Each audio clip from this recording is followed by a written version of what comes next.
আপনাদের পায়ে ধরি, আমার স্বামীকে ছেড়ে দিন, আমার স্বামীকে মাইরেন না। এবার এরকম কথা বলে ফুপিয়ে ফুপিয়ে কাঁদছে আফ্রিদির মা। স্বামীকে কাঠগড়ায় দেখে অঝরে কাঁদছে আফ্রিদির মা।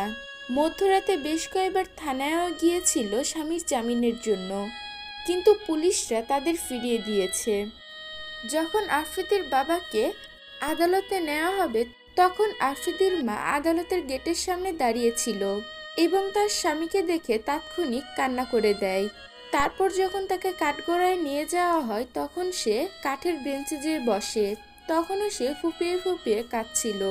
আফ্রিদির মা সহ তার অনেক স্বজনরাই সেখানে অনেক কান্নাকাটি করছিল। গতকাল নেট দুনিয়ায় খবর ছড়িয়ে পড়ে আফ্রিদির বাবাকে নাকি গ্রেপ্তার করা হয়েছে।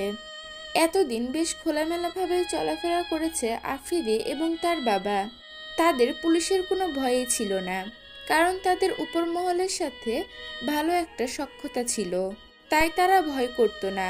কিন্তু বাইরের দেশ থেকে উপর মহলে যখন চাপ দেওয়া হয় তখন ঠিকই গুলশান থেকে আফ্রিদির বাবাকে গ্রেফতার করে এবং শোনা যাচ্ছে 24 ঘন্টার মধ্যে নাকি আফ্রিদিকেও গ্রেফতার করা হবে।